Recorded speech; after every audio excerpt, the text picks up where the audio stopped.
The All Blacks have named their squad to play this weekend, their starting lineup and who's coming off the bench. A lot of the players now are starting to build some experience. So you've got guys like, Cortez Ratima that they're giving a lot more time now to play.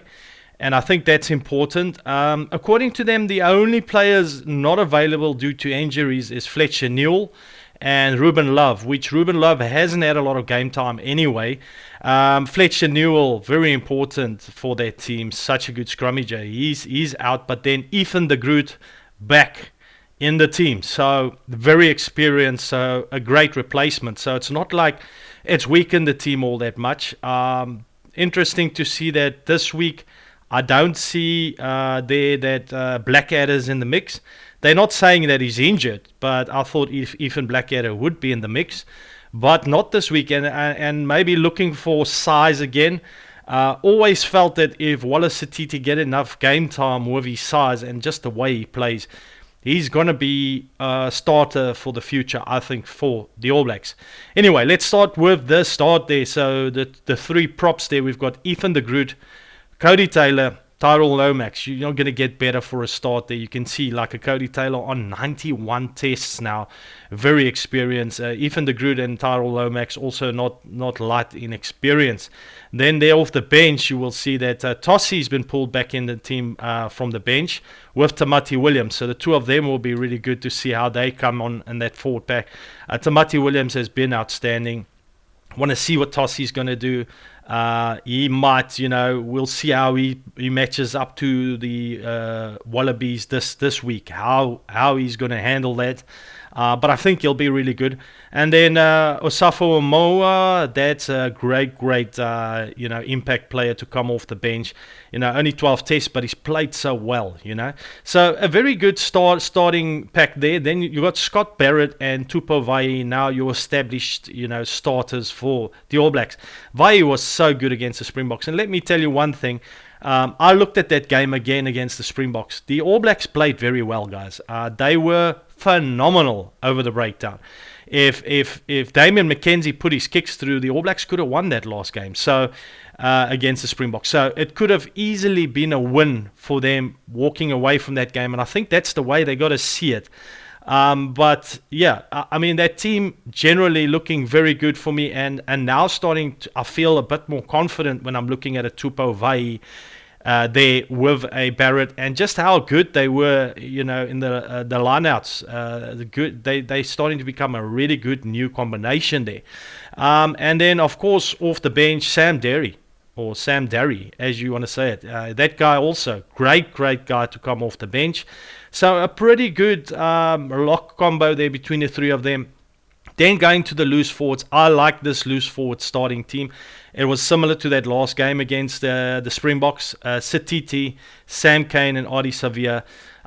They might have a challenge here. Well, Kane now will want to play for his 100th test. He's on 98. He'll want to hit that 100 mark. So that'll be a big thing for them to play him, to get him there, because he said only this year he still wants to play. But it would be interesting to see after this year what's the discussions between him. If he keeps doing what he's doing, just bringing that experience, what he'll do at the end of the year. Maybe, you never know. Razor might have different plans for him, and he might just oblige. So we'll see. But Ardie Savea also there, great vice captain for this game. Of course, Scott Barrett, the captain. Cortez Ratima. Well, let's just look at who's coming from the bench. So for this game, it will be Luke Jacobson. So Luke Jacobson getting a run instead of a Blackadder, which I don't mind that. Luke Jacobson has not had that much opportunity. He's played some games, but I think more time for him on the ball would be good. So him off the bench there will be good. Going again, of course, All Blacks sticking to what they do is 5-3. And that's their 5 forwards and how they will come in from the bench. Then, of course, the back line, not much has changed except for the fact that they've brought in Caleb Clark. And I think it was evident that he was injured in the last game, which I only learned later, that this guy should now become the first option. I thought that, really Savu Reece has got a lot to work on for me when it comes to the big games. He was caught out by Malcolm Marx coming up too quick for that try, which was pretty much a deciding factor in that game against the Springboks. And he wasn't great under the high ball. He's on the bench, and you got to give the guy a go again. But geez, I don't know how when you've got Talia. I prefer Talia, but that's personal preference. I know not everyone's that big a fan of Talia anymore, due to him also being a little bit suspect on the high balls and stuff. But Talia's just got so strong on his legs and got serious X factor to get you that forward ball that maybe Savu Reece can't always get you, just due to size and his type of style of play. But Savu Reece is a very elusive player. So still a very good option from the bench, not a bad option, but I think the right guy starting this week on wing. Deciding to move Will Jordan back into wing from the fullback position. I like that. For this game, I like that because they're not changing Damian McKenzie. So Damian McKenzie and Ratima is the options now, and they're building that combo. Those guys get to know each other better and better. They are going to be your guys, and trust me, there'd be a stern talking to Damian McKenzie on his kicking to work at it and get that right, because that's not really up to All Black standards in how we've known the All Blacks to kick. Mwongo was a good example of that, and all the great flyers before him. So that will be one thing you'll want to pick up. But that's your starting guys, probably going to be still for a while to build that experience. And then off the bench, you still got TJ Perenara that comes off the bench with, again, 85 tests, a lot of experience, but starting to want to use him as impact and build that experience of Ratima to be the next number one option for the All Blacks, which is clever from Razor. You need to build for the future, and he's definitely building there with Ratima at 9. So then TJ Perenara, that also, from an injury perspective, it's good to you start working at that impact off the bench and give some of these players just a half to play so that they don't play full games and get injured as much anymore. With today's type of game, you have to start doing that. Then just looking at the center combination, then Rico Ioane with Jordie Barrett sticking there to that kind of combo. That's basically what they're going to keep going at. I think for this game against the Wallabies and the style that the Wallabies play, which is also a very running type game, I think Rico Ioane is going to get some more opportunities in this game and probably have a better game, because he's not had great games with that press defense from the Springboks. He's battled a bit. Jordie Barrett was great. He's very good under pressure, but Rico Ioane not so much. I think he'll have a bit more space in this game, so you might see something from Rico Ioane, some more breaks with great wings on his outside, a Will Jordan and a Caleb Clark. I mean, what more can you ask?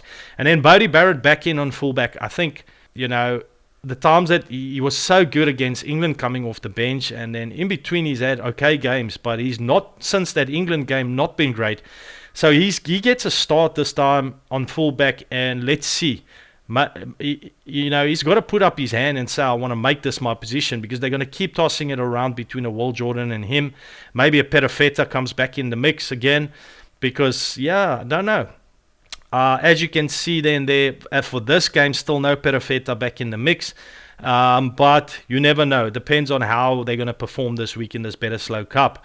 Then looking at who else on the bench there, I've mentioned Savu Reece, and then Anton Leonard-Brown, which I still sometimes think he should be in the start, just due to his experience and how good he is under the press defense. I think he's better, but I don't think they'll experience that press defense, so probably good getting him off the bench. There's decent impact off that bench if you look at it.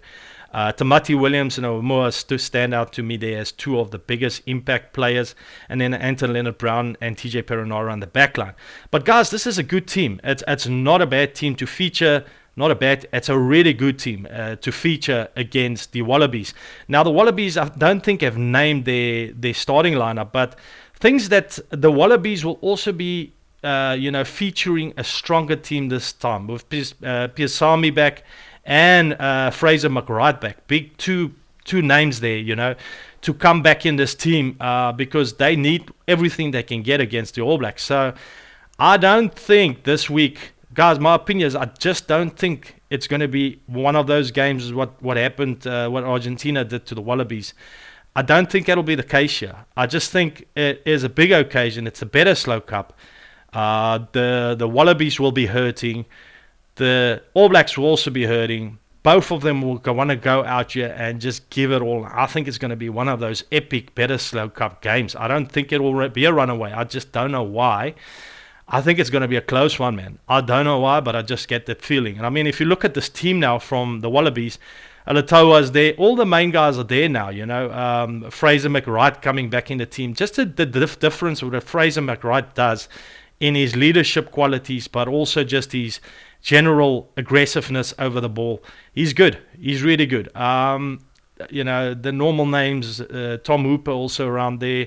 That stands out to me. And another one that wasn't really that involved, I think he also had an injury, is Tanila Topo. Tanila Topo to me is a great player. And having him there as well, it all strengthens this team. And I think a lot of these names might be in that starting lineup. Definitely Fraser McWright, Tanila Topo, maybe from the bench, I don't know. But they got some good players here if you just look at it. Then looking at the back line, I mean, Ben Donaldson had been great at the World Cup. I don't know lately, but he's good. Iketau will start. A Callaway probably. And Marika Korebete also been pulled back into this team. You know, that's another guy he's got X factor, man. Don't ever underestimate that guy. Tom Liner has been really good. Michael Liner's son been playing pretty well. And then, yeah, Corey Toole. Don't underestimate a guy like Corey Toole that's in this mix. I don't know if he'll make the team, but Corey Toole has got blinding pace. Comes from sevens. I think he played for the Brumbies this year. Great player. Very fast. But I don't know if they'll give him a run in this game. But a guy that I kind of rate, just due to his pace. Yeah, if I look at this whole team, I still feel there's a lot of potential here when you're looking at players, right? If you're looking on a sheet.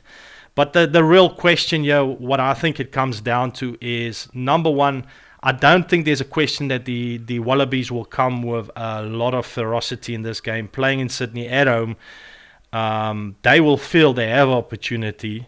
And I don't think that will be lacking from them. I think what to me is one of the things that they have serious issues with is if they get put under pressure, and the All Blacks are going to put them under pressure. We know the All Blacks are going to try and get into their half, and the All Blacks are going to run it all day. And one thing that the All Blacks do very well is they push you to make mistakes. And one thing that the Wallabies have had an issue for years and years, as long as I can remember, is discipline. So discipline is going to be the breaking point for this team, and that's going to be the question, is if Australia will have the discipline under pressure when they're defending, because it's almost like they don't set the line. They always go offside, illegal tackles, go in from the sides on the rucks, illegal stuff that they always seem to do. It's just their discipline has never been on point, and I think that's what costs them in games, because suddenly give away a penalty here and there, it ends up in a try, and before you know it, there's a 10-point difference. And that, I think, is the biggest problem for me with Australian Wallabies rugby in general. Forward packs matching up. I think Fraser McWright coming in there is a big plus. You know, there's a lot of guys there that's pretty good and up and coming. I don't think they have the maturity in the young players yet that the All Blacks have got. You've got a Cortez, Ratimana, Vai, and guys starting to really come into their own because Razor's playing them a lot. It's been a little bit like, you know, with the injury of Fraser McWright and some of these players not getting as much game time. I almost feel that Schmidt's still testing what is his ideal team, where I think Razor is further along in knowing what he wants to do. So I think that might also cost them, that just under the big games that a lot of these guys don't have enough experience. But I think backline to backline, they can definitely match. The Australians can be very dangerous also on broken play and running with the ball, just like the All Blacks. All Blacks, just for me, better defense. From a forwards perspective, I just think if the All Blacks play anything like they did against the Springboks and come with that same fire, which I believe they will, they were so good over the breakdowns, man. They're gonna outclass the Wallabies, I think. I think more towards the second half than the first half, because the first half, everyone's still fresh. But yeah, that's going to be where it's won or lost as well. It will be the discipline and the breakdowns. From a backline perspective, I think both teams will have opportunity to run at it. And I think both teams have got a lot of ability in the backline. But from a defense point of view, I do feel the All Blacks are just so much better structured in their defense. And also, then, of course, the breakdowns. I just think that All Blacks have got a bit more. What does that say to me? We've got to factor in the home advantage. We've got to factor in the Wallabies coming off of a serious loss, wanting to build up to the British and Irish Lions tour. If there is one for the Wallabies to snatch, it is this one. And that's what the All Blacks will have to be very aware of, is that they will come out and feel this is our game to win. Because I don't think it's going to be easy for them to come back to Wellington and win in New Zealand. New Zealand will be, for me, too good. This is the one if they wanted to beat New Zealand, and it would really hurt the All Blacks now to lose another game. So for the All Blacks, it'll be this week, guys. We got to win these two games for even for Razor's job. I know the All Blacks said we with Razor long term, but it will look really bad if he loses another one. And at the same time, the Wallabies will feel this is their retribution time. They can maybe just pull this one out of the bag. These Bledisloe Cups are never just run away. There has been, but I mean, not always. Most of them can be very close. The All Blacks seem to always, most of the times, get the better. But we know that the Wallabies have before looked poor and then suddenly snatch a game from the All Blacks. And I think they'll feel this is the one.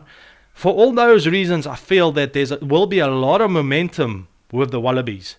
But I just think if we get down to the technical stuff, like all the stuff that I just mentioned, I just think that the All Blacks will still have too much. But I'm going to go very close. I'm going to say a 3-point win for the All Blacks. Probably should be more, but man, I don't know. I just got the feeling, at the start, the All Blacks will get ahead, and somehow the Wallabies will claw it back to a very close game. And in the end, the All Blacks will just have too much. Man, that's probably going to be a bit more from the All Blacks. Probably more like 6 points to 8 points. But let's go 3. I don't know. Maybe it's going to be a much lower scoring game than you expect, and maybe the Wallabies just step up for this game. Maybe. So who knows, guys? Just trying to kind of think what I think it's going to happen, but that's not to say it's going to happen. I hope you appreciated my video. Hit the subscribe button below, and I thank you guys all for watching. As always, cheers, bye.